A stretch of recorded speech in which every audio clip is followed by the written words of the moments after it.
ஆன்மீக ஐதீகங்கள். தை அமாவாசை.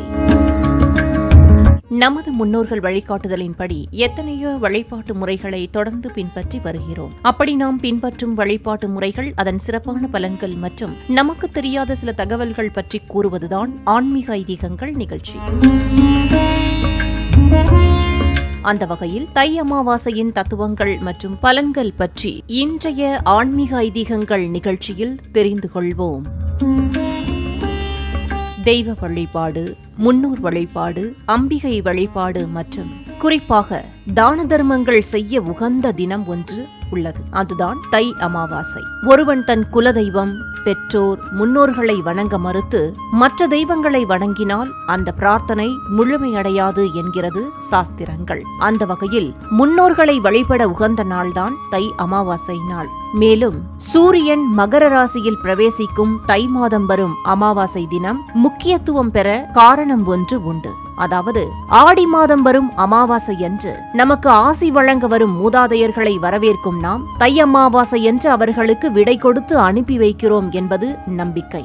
அமாவாசையன்று சூரியனும் சந்திரனும் ஒரே நேர்கோட்டில் வருவதால் ஒன்றை ஒன்று சந்தித்துக் கொள்கின்றன. இதனால் பூமியில் ஒருவித காந்த சக்தி ஏற்படுமாம். அதனால்தான் அமாவாசையன்று ஜீவசமாதிகள் புதிய உத்வேகத்தை பெறுகிறது எனவும், அநேக குரு பூஜைகள், அதிஷ்டான பூஜைகள் அமாவாசையன்று நடைபெறுகிறது என்றும் கூறப்படுகிறது. அமாவாசை தினத்தில் சூரிய உதயத்தின் போது கடலில் எடுக்கப்பட்ட தீர்த்த நீரை வீட்டில் தெளிக்க சகல தோஷங்களும் நீங்கும் என கூறுகின்றனர் ஜோதிட பெரியோர்கள். குறிப்பாக தை அமாவாசை தினத்தில்தான் அபிராமி பட்டருக்காக அன்னை அபிராமி அமாவாசை அன்று பௌர்ணமி நிலவை காட்டினாளாம்.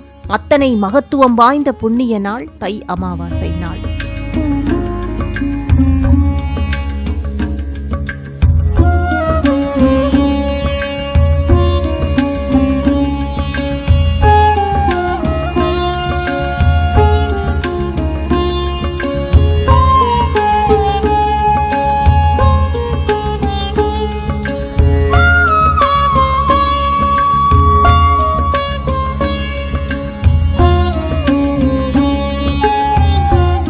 இந்த நாளில் விரதம் இருந்து புண்ணிய நதிகளில் நீராடினால் பாவங்கள் நீங்குவதோடு தலையெழுத்தை கூட மாற்றும் சக்தி உண்டாகுமாம். தை அமாவாசை போன்ற முக்கிய அமாவாசை நாட்களில் நாம் அளிக்கும் தானங்கள், படையல் ஆகியவற்றை நம் முன்னோர்களே நேரடியாக வந்து ஏற்பதாக ஐதீகம்.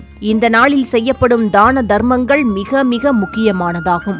உலக உயிர்களுக்கு உணவிட்டு காப்பவள் தாயாகிய அன்னபூரணி.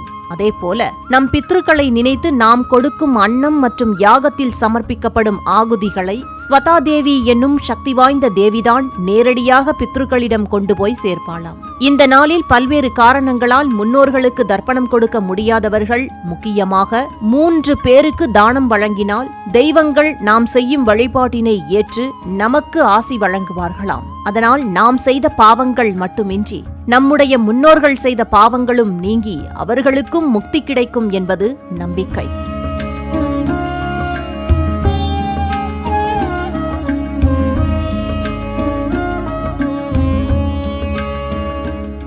தை அமாவாசை நாளில் முதலில் தானம் அளிக்க வேண்டியது காகம். காகத்திற்கு எள் கலந்த சாதம் வைத்தல்.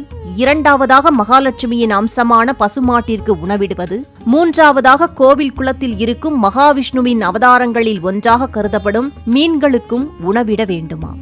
இந்த 3 முக்கிய உயிரினங்களுக்கும் தை அமாவாசை அன்று தானம் அளிப்பதால் பித்ருதோஷங்கள் விலகுவதோடு நிதி சார்ந்த பிரச்சனைகள் தீர்ந்து ராஜயோகம் தேடி வருமாம்.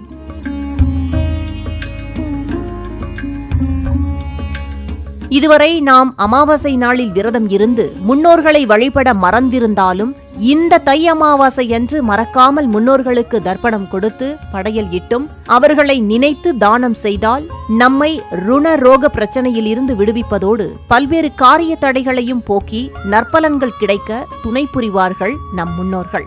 நேயர்களே, தை அமாவாசையின் சிறப்புகள், முன்னோர்களுக்கு தர்ப்பணம் இடுவதால் கிடைக்கும் நன்மைகள், ஜீவராசிகளுக்கு உணவிடுவதன் மகத்துவம் பற்றி இன்றைய ஆன்மீக ஐதீகங்கள் நிகழ்ச்சியில் பார்த்தோம். எனவே தை அமாவாசையின் சிறப்பே தான தர்மங்கள் செய்வதுதான் என்பதை உணர்ந்து தவறாமல் முடிந்தளவு உணவை அன்னதானம் செய்தும் பசு, காகம் உள்ளிட்ட இதர ஜீவராசிகளுக்கும் உணவளித்து இறையருளோடு நம் முன்னோர்களின் ஆசியும் கிடைக்கப் பெறுவோம். வளமுடன் வாழ்வோம். ஆன்மீக ஐதீகங்கள். தை அமாவாசை.